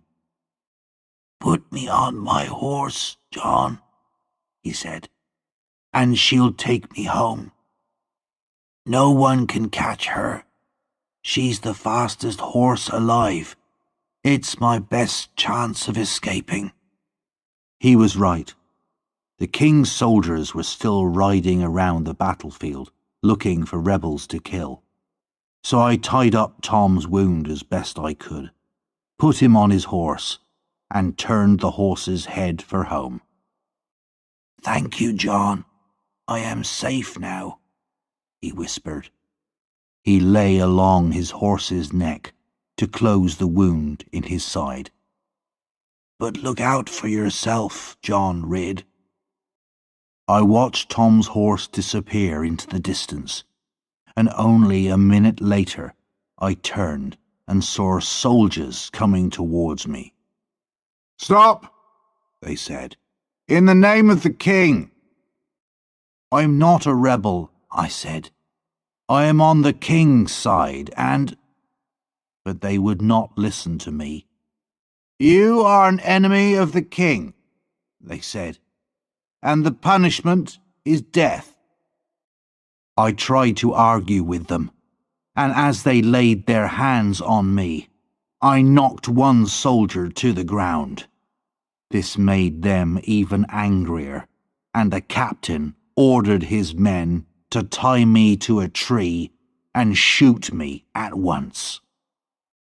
There was nothing I could do against 20 men, so I closed my eyes and tried to think about Lorna and my mother.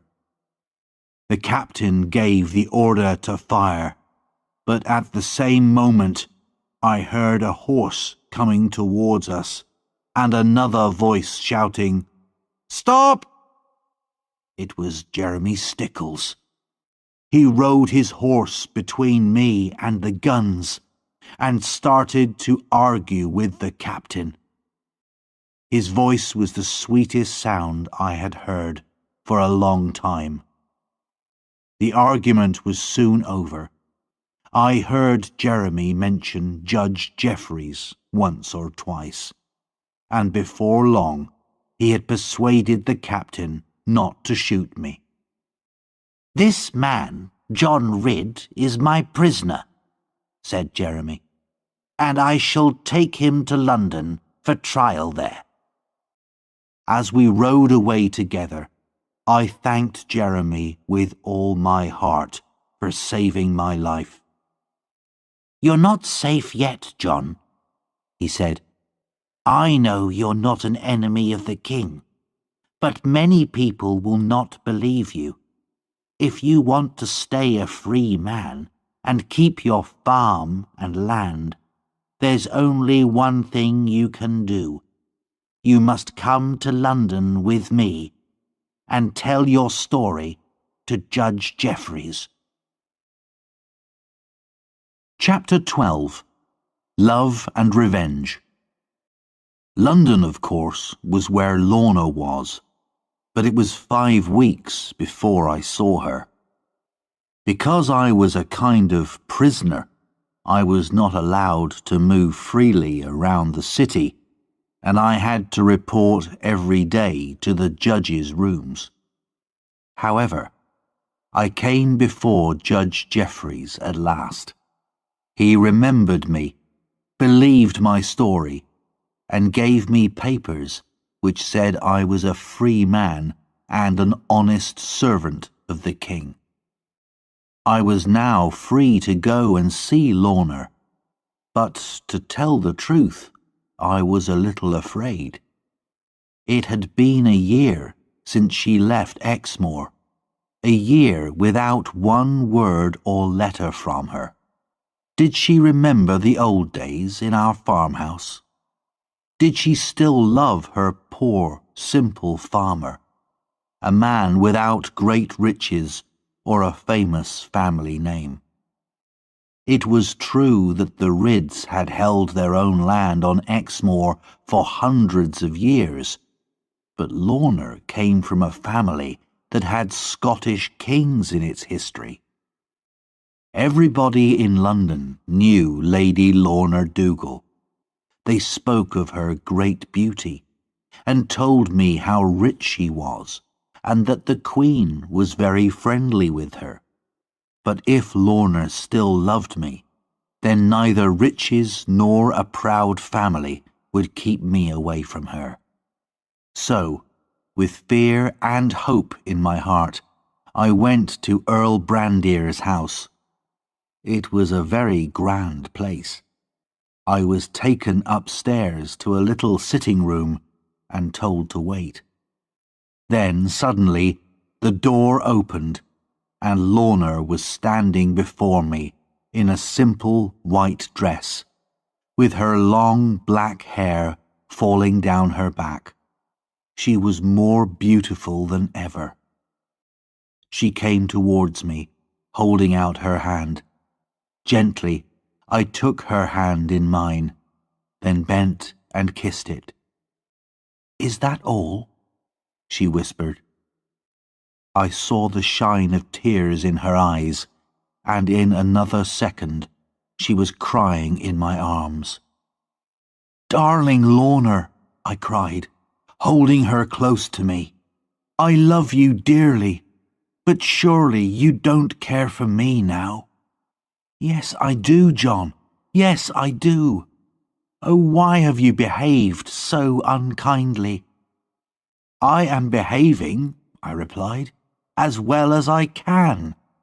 No other man in the world could hold you like this without kissing you." "Then why don't you do it, John?" asked Lorna, looking up at me with a laugh in her bright eyes. After that, of course, there was no more talking for about 5 minutes. Then my darling pulled away from me and began to question me. "John Ridd, you must tell me the truth, the whole truth. Why have you never, for more than a year, taken any notice of your old friend, Lorna Doone?" "Because," I answered, "my old friend and true love sent me not one word or letter in all that time." "What?" cried Lorna. "Oh, no, my poor John. I have often suspected something like this, but she always said—" With these words, she rang a bell very violently, and a few seconds later, her servant, little Gwenny, came in. "Gwenny," said Lorna, "what have you done with all the letters I gave you to send to Mr. Ridd? No more lies now?" Gwenny gave me a very black look. "I didn't send them," she said. "You're a grand lady now, mistress.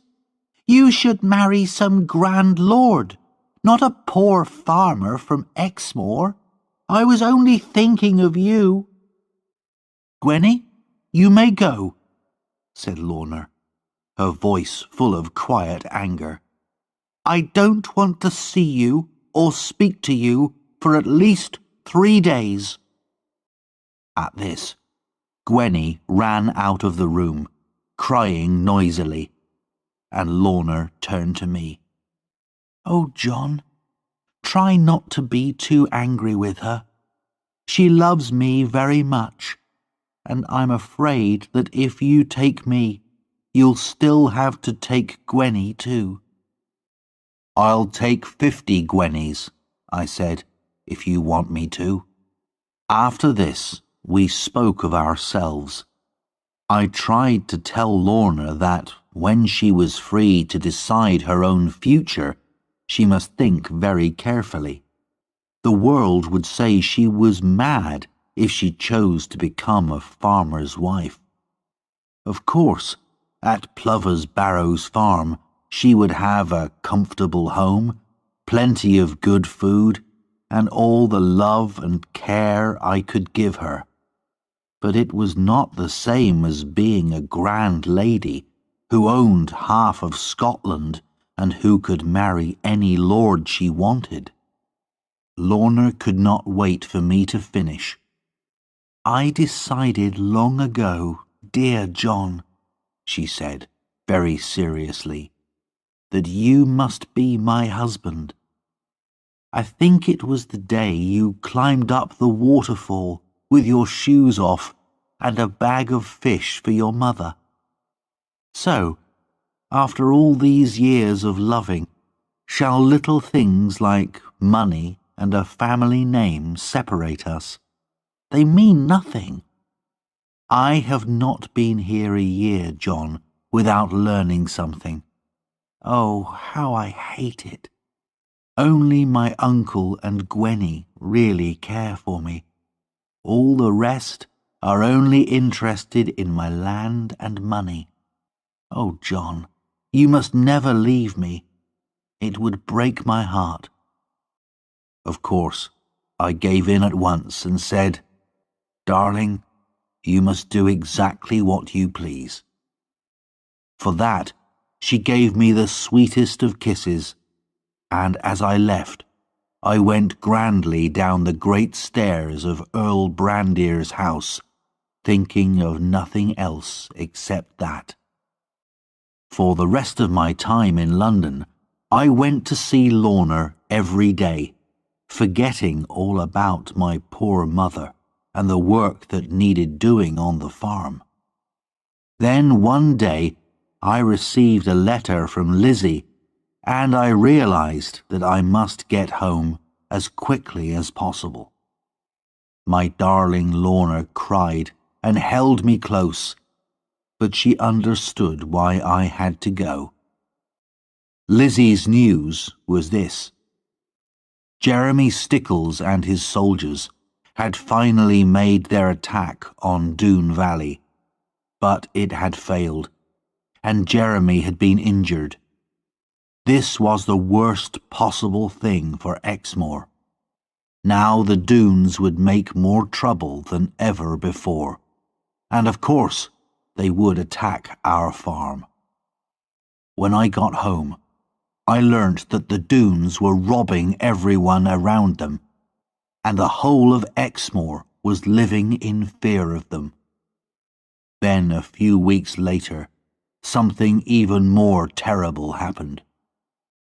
The Doones came one evening to the farmhouse of Kit Badcock, a neighbour of ours, while he was out working in his fields. They broke down the door and stole his young wife, Marjorie. 2 of them carried her, screaming and fighting, to their horses, and then rode away. Meanwhile, the other Doones were searching the house for food and drink to steal, and one of them found the Badcock's little son crying in the kitchen.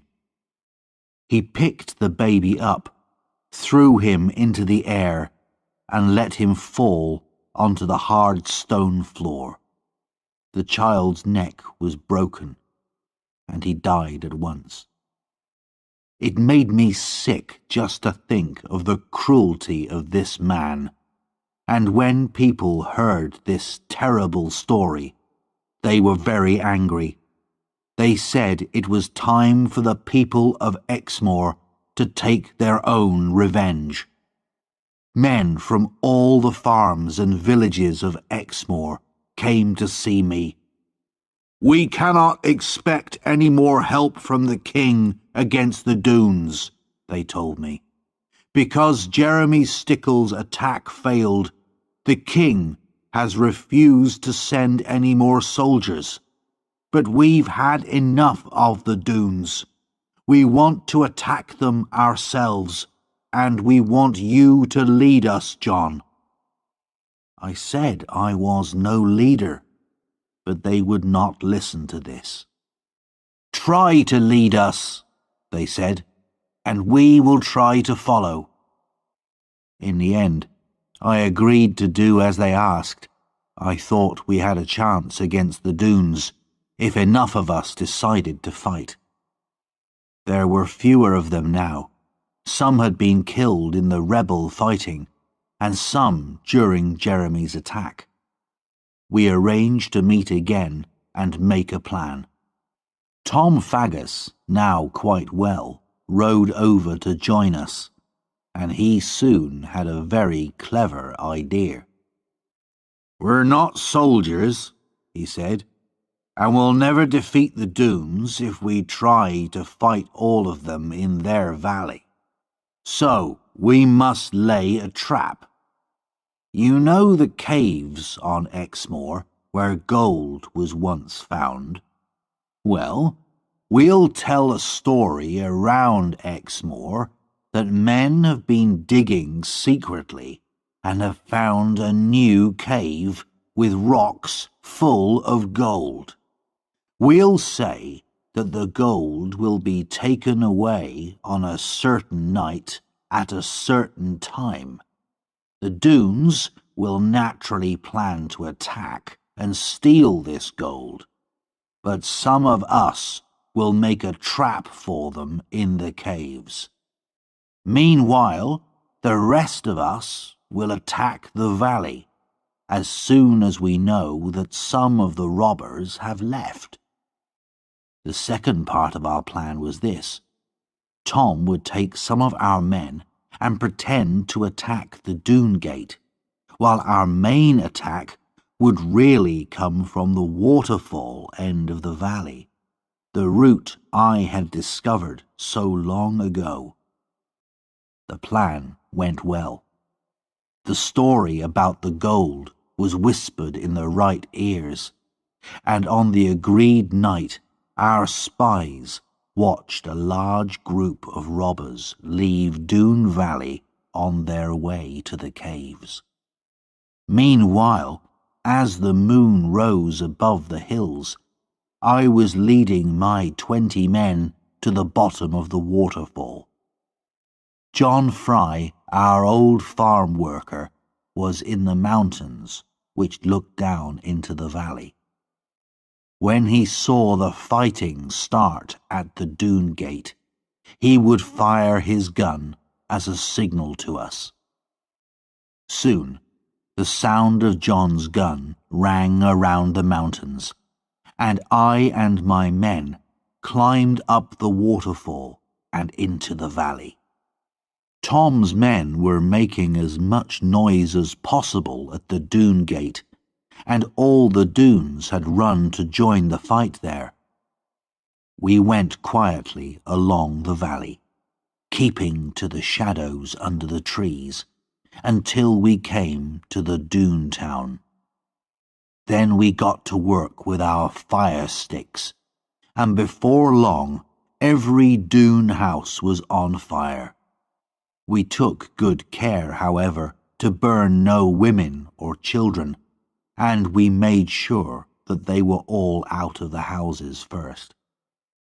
When they saw the flames and smoke rising from their houses, the Doon men came running back from the gate. By the time they reached us, the whole valley was burning. Houses, trees, everything, right up to the sides of the mountains. As the men came towards us, we saw that there were only 12 of them. In the bright firelight, they could not see us, but we had them right in front of our guns. There were so few of them that I thought we could take them as prisoners. But my men did not wait for a word from me. They saw the chance of revenge on the men who had burnt their homes and stolen their women for so many years. They fired, and 5 Doones fell dead. The robbers fired back wildly, but they could not see us clearly in the shadows. Soon all the guns were empty, and the battle became hand-to-hand fighting with knives and sticks. I stood to one side. The only Doon I wanted to meet was Carver. But as I started to look for him, I saw something white in the grass, moving close to the ground. I ran to see what it was and found the counsellor. I recognized him from Lorna's descriptions, and here he was, on his hands and knees, trying to escape from the fighting. The white thing I had seen was his long, white hair. When he saw me, he got to his feet. He knew at once who I was. "John Ridd," he said, "won't you be kind to an old man? Let me get away from this violence, John." "I will let you go free, sir," I said, "but on one condition. Tell me honestly, which Doon killed my father?" "I will tell you honestly," he said, "though it hurts me to say it. It was my son, Carver." "I thought it was him," I said, "but you were not there, so I don't blame you." "I've always been against violence," the counsellor said, shaking his head sadly. "And now, John, let me go." He was an evil, lying old man, but I let him go. I don't know what happened to him, but he was never seen again on Exmoor. Then I went to look for Carver, but did not find him.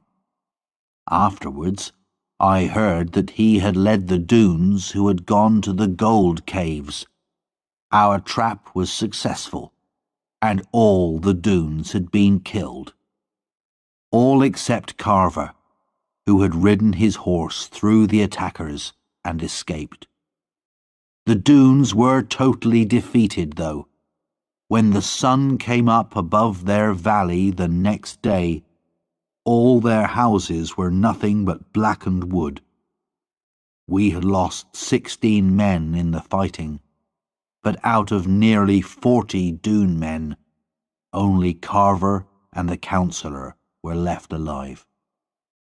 But the thought that Carver, that cruel and violent man, was still living somewhere on the moors, did not give me much peace. Chapter 13. The Last Battle. The next thing that happened was the return of Lorna, my own darling.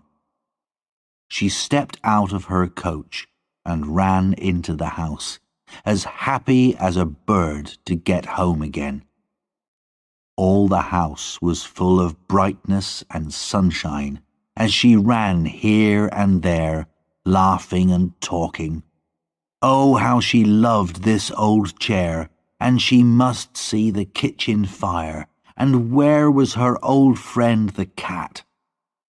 As for me, I threw my best hat over the hayricks and shouted for happiness. Lorna was now free to make her own decisions, she told us. Earl Brandir had died. She had grown to love this fine old gentleman, and was very sad at his death. But now she could do what she wanted, even marry that good servant of the king, John Ridd. At last, the waiting and the worrying was over, and happiness was ours. But in her softest moments, when she was alone with me, Lorna could not quite hide the fear that still lay deep in her heart. I felt it too, a fear that something evil, something terrible could still happen. There was great excitement all over Exmoor when people heard of our wedding. Everyone had heard of the defeat of the Doones, and the strength of John Ridd, and the beauty of Lorna. People came from more than 30 miles around. Mother, Annie, and Lizzie arranged everything, with the help of Uncle Ben's granddaughter, Ruth, who had also come for the wedding. When the day came, and Lorna stepped up to my side in Orr Church and took my hand, I was afraid to look at her. She was so beautiful, so fresh and lovely in her simple white dress. But when we had each said, "I will," and my ring was on her finger, we turned to each other. Her laughing eyes were serious now, and full of so much love that my heart nearly stopped beating. Darling eyes, the loveliest, the most loving eyes. Then the sound of a shot rang through the church, and those eyes were clouded with death. Lorna fell at my feet, and her bright red blood ran over the wooden floor. I lifted her up, whispering soft words of love, but as she leant her head on my chest, her eyes closed, and she breathed her last goodbye to life. Then I laid my wife in my mother's arms and went out for my revenge. Of course, I knew who had done it. There was only one man in the world who could do a thing like this.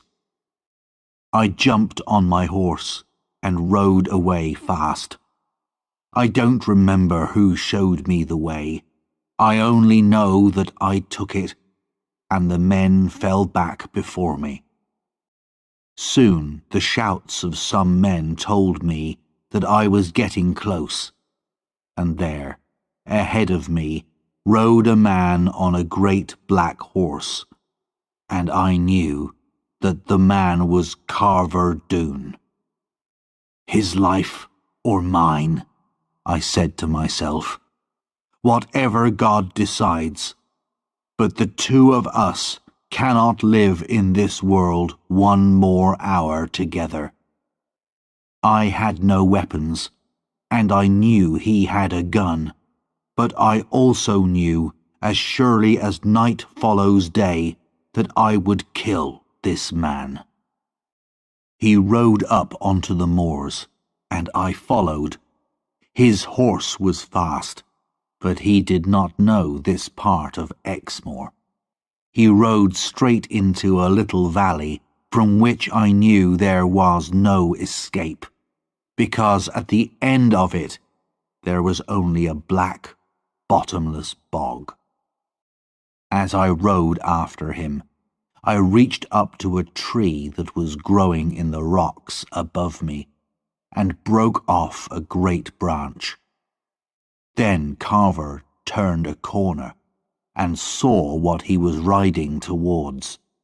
He pulled back from the bog in fear, and, turning his horse, he fired and rode straight at me. The bullet hit me somewhere, but I took no notice. I put my horse across his path, lifted the branch above my head, and brought it down hard on his horse's head. Both horse and man crashed to the ground. Before Carver could move, I jumped down. He got up with a black look on his face and started to speak. For an answer, I hit him on the side of the face.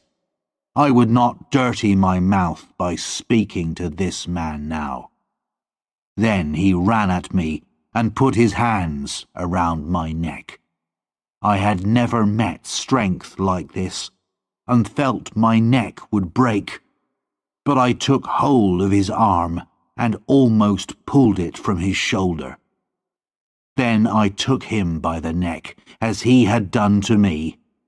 His eyes burned with anger, and he threw himself against me. But God gave me great strength that day.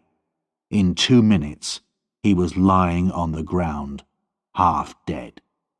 "I will not hurt you any more," I said, when I could breathe again.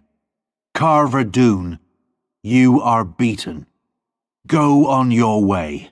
Thank God you are alive, and never come near me again." But it was too late. The black bog had him by the feet. As he lay like a mad dog in front of me, the ground itself began to pull him in. In our murderous battle, we had not noticed where we were going. I only just managed to jump with my last strength from the terrible blackness, but I could do nothing for Carver. While his mad eyes stared and his arms waved wildly above his head, the black bog pulled him down, and he disappeared from sight. I don't know how I got home. I had lost a lot of blood. By the time I got to the farm, I was riding in a dream. John Fry took my horse away, and Mother led me indoors. "I have killed him," I said, "as he killed Lorna. Now let me see my wife. She belongs to me, though she is dead." "You cannot see her now, John," said Ruth, coming forward. "Annie is with her now." "What does that matter? Let me see my dead one, and then die." All the women moved away from me crying. Only Ruth stood by me and put her little hand in mine. "John, She is not your dead one. She may still be your living one, and your wife. But you must not see her now. The sight of you like this will certainly kill her." I could not understand what she was saying, but I let them lead me upstairs to my bed. The bullet had broken a bone in my chest, and I was soon in a fever. It was only much later that I learnt how Ruth had saved Lorna's life. When I had run out of the church, Ruth had taken control. She made John Fry and the other men carry Lorna home immediately. There she cut off the wedding dress, pulled the bullet from Lorna's wound, and stopped the bleeding with cold water. All this time, Lorna lay still and white, and everyone was sure that she would die. But Ruth covered the wound with a cloth, kept her warm, and made her drink a little wine from a spoon. And after a while, everyone could see that Lorna was still breathing. She lay close to death for many days, but with Ruth's loving care, she slowly began to get better. Meanwhile, I lay in my bed, only half conscious, and in my fever I did not believe them when they told me Lorna was still alive. I knew in my heart that she was dead, and I had no interest in life. A life without Lorna was worthless, without meaning. Mother cried and thought that I would die. But after 6 weeks, the fever left me. I was so weak that I could not leave my room. Outside the sun shone on the spring flowers, but in my misery I cared nothing for the beauty of the world. Then, the next morning, Ruth came to see me. "John," she said, "are you well enough to see your wife? I was afraid to bring her before, while you were so ill." "I don't understand," I said, staring at her. She went away, then came back, and behind her was Lorna. Ruth closed the door and ran away, and Lorna stood before me. But she did not stand for long. She ran to me and managed to get into my arms, although they were too weak to hold her.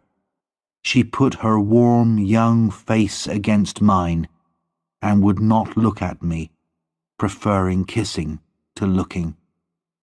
I felt my life come back to me. I felt the happiness of living and of loving. I felt the sweetness and the sadness of my Lorna's tears, and the softness of her loving lips, and the world, suddenly, was a good place again. I have not much more to tell. Over the days that followed, Lorna sat beside me, and we watched each other getting better. We have never tired of watching each other since. Now we live peacefully on the farm. Though Lorna still has great riches, we never use the money except for some poor neighbour. I sometimes buy her beautiful clothes, but she soon gives them away or keeps them for the children. Tom and Annie are happy. Except for a few small adventures, Tom remains on the right side of the law, and they have honest children. Lizzie married the captain of Jeremy Stickle's soldiers, who had stayed with us when we fought the dunes. Ruth is not married yet, but there is a man who loves her as much as I love Lorna, and I'm sure he will win her soon. But of Lorna herself, my darling wife, I won't say much. A man should not talk too much about the best thing in his life. Year by year, her beauty and her loving kindness grow greater, and after all this time and all that has happened to us, she is still my Lorna Doone.